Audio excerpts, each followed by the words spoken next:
Today, I'm going to replace the front axle shafts on this 2022 Mercedes GLS 580. I've diagnosed this to have bad axle shafts because when the steering wheel is slightly turned in either direction, about 45 degrees to about 90, primarily at lower speeds, there is a slight stumble in the front end with a faint crunch sound, and I can't imagine it being anything other than the front axles. It's impossible to tell which side it's on. It might be both, so I'm going to just replace both. This car does have 68k miles, so let's get to this. Here are the front axles I bought on eBay. Here's the part numbers, and hopefully they fit and work good. All right, I got the Mercedes in the air, and I've already checked out these axles, and I can't find anything abnormal about them when it's in the air like that. No odd sounds, no excessive play, so I'm really hoping I diagnosed it right. All right, let's get the wheels off. Okay, I do have the wheels removed, and I took out the splash guard because you're gonna need to get in there with a crowbar and pop that axle out. Now, I've already done the passenger side. I don't want to waste anybody's time just trying to figure things out. And that side is exactly mirrored to this side. This axle is actually a little bit smaller. This one, the passenger side's the longer one. And I did take the end link off this roll bar. It's pretty self-explanatory. This makes it so each side is independent and you're able to move them around easier without influencing each side. So, and it's also gonna get in the way of that bolt, so you're gonna have to remove that. But before you start really removing stuff here, you're gonna have to remove this axle bolt. And yes, that's an axle bolt. This is not a traditional nut. You don't have the luxury of putting penetrating oil on it or heating it up to turn it off easier. Now, this is a torque to yield bolt. It's recommended to replace them each and every time you remove them, but that part I didn't know. So I'm just gonna try my best. And to take the axle nut off, sometimes these take an incredible amount of pressure to take off. Sometimes you'll damn near break breaker bars and sockets, so you need some good hardened tools to take this off. The tool it's going to require is a E24 socket. Not everyone might have the socket, so make sure you have that. And this car is on a 2-post lift. I have some stabilizer bars, so you might want to do the same if you're doing the same. And I'm gonna say my prayers and hopefully this works. And so, taking the axle nut off, you want a decent sized screwdriver in the cooling fins. You gotta set it up to where you want it. It's probably about good. And then I'm gonna take this maybe roughly 3.5 foot tube and put that over the breaker bar, and then just say your prayers. Oh my gosh.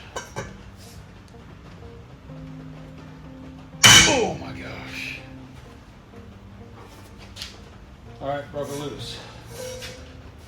All right, got the axle nut off, and pretty much the only things that you're gonna remove is this bolt here, and then that nut up there, and then the tie rod link.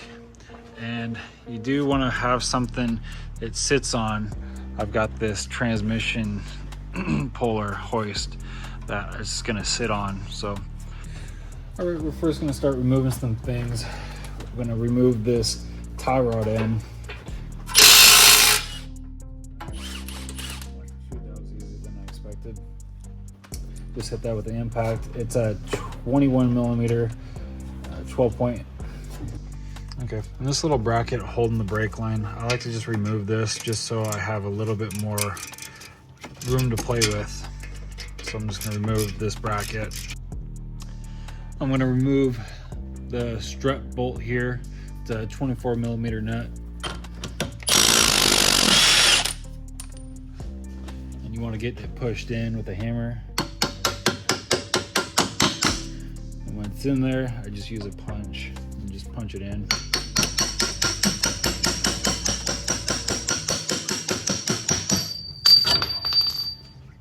Now I got the upper arm to do. This is a 12.21 millimeter. I'm just gonna break it loose with the breaker bar. All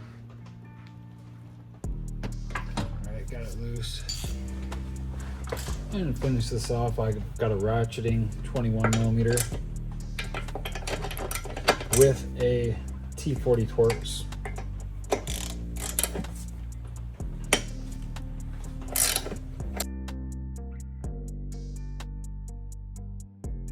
Now it's time to get this axle pushed out. Sometimes you gotta hammer it to push it out. We're not gonna reuse the axle, so you don't have to worry about damaging it.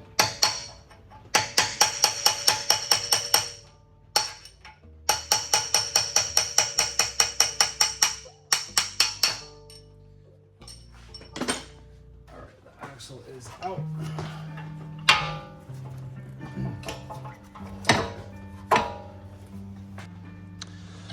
Okay, time to get this axle pushed out any way you can. Just don't damage anything other than the axle that we're going to replace.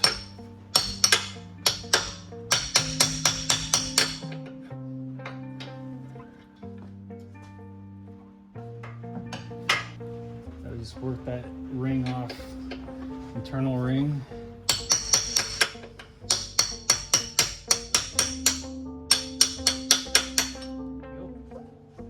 Now this axle is almost ready to be pulled out. We just gotta move some things so we can slip it out.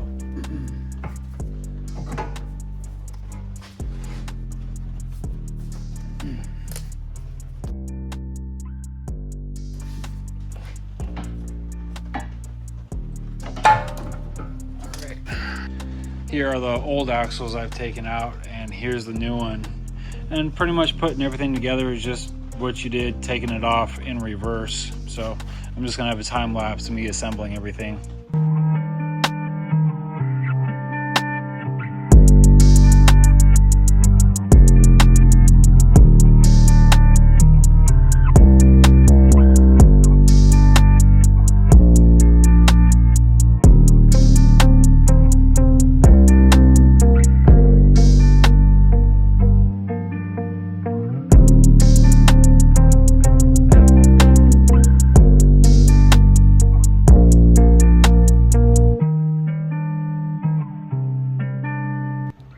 Okay, just finished up tightening and torquing everything down. I even torqued the axle bolt.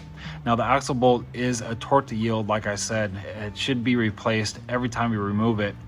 But I reused the bolt, and I did follow the procedures. Tighten the bolt to 180 foot-pounds, back off 90 degrees, and then tighten the bolt to 162 foot-pounds, and then additional 45 degrees. I was able to do that, and with that amount of torque, you will need a breaker bar extension to get that kind of torque.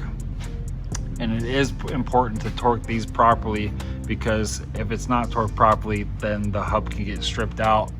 And I'm gonna let the owner know about that situation. And that's gonna wrap up this video on installing new axle shafts on this 2022 GLS 580. Out doing a test drive now, and the issues are fixed. No more stubbling at the front end anymore. Driving super premium, super plush. Hope this video provided value for you. Thanks for watching.